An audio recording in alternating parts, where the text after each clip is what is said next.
ফুলি নদী রক্ষায় এবং জনসচেতনতায় হচ্ছে সাম্পান বাইচ প্রতিযোগিতা।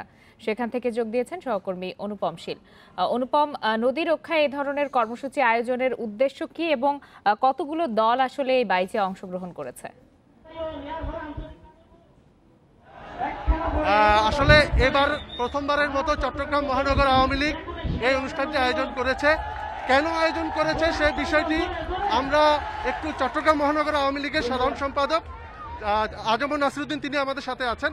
আমরা তার কাছ থেকে একটু এই বিষয়টি জানতে চাইবো যে এই ধরনের আয়োজন কেন, বা আপনাদের এই আয়োজনটি দিয়ে জনগণের কাছে কি ধরনের মেসেজ আপনারা দিতে চান? বর্ষ উপলক্ষে আসলে মূলত চট্টগ্রাম মহানগর আওয়ামী লীগ এই যে কর্ণফুলী নদী, এটা বাংলাদেশের অর্থনীতি অত্যন্ত গুরুত্বপূর্ণ একটা ভূমিকা রেখে থাকেন এবং কর্ণফুলী বাঁচলে চট্টগ্রাম বাঁচবে, বাংলাদেশ বাঁচবে।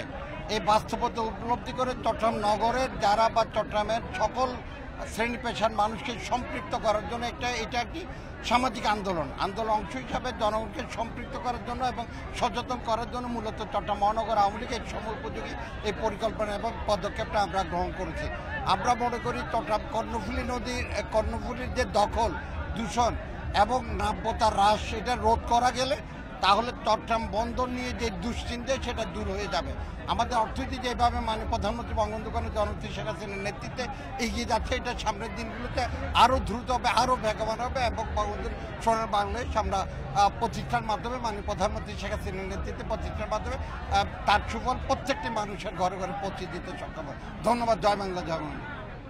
যেমনটা শুনছিলেন, ইতোমধ্যে কিন্তু এখানে হাজার হাজার মানুষ একত্রিত হয়েছে এবং তারা সকলেই এই যে সাম্পান বাইচ সেটি উপভোগ করেছে। একটু আগেই সাম্পানের বাইচের পুরস্কার বিতরণ হয়েছে। শেখ আহমদ মাঝি তিনি এখানে প্রথম হয়েছেন। 10টি সাম্পানের এখানে এই প্রতিযোগিতায় অংশগ্রহণ করেছে, প্রত্যেক দলে 10 জন করেছিল। পুরো এলাকা জুড়ে কিন্তু এখন একটি উৎসবমুখর পরিবেশ বিরাজ করছে এবং এক্ষেত্রে কর্ণফুলী নদীকে ঘিরে যে সাধারণ মানুষের মধ্যে জনসচেতনতা তৈরি, বিশেষ করে ময়লা আবর্জনা নদীতে না ফেলা, এই বিষয়টিকে এখানে বেশি গুরুত্ব দেওয়া হচ্ছে। আমরা গত 2 দিন ধরে এই আয়োজনটি দেখতে পাচ্ছি। চট্টগ্রামের কর্ণফুলী নদীতে কিছুক্ষণ আগেই শেষ হলো সাম্পান বাইচ, সে বিষয়ে বিস্তারিত জানাচ্ছিলেন সহকর্মী অনুপম শীল।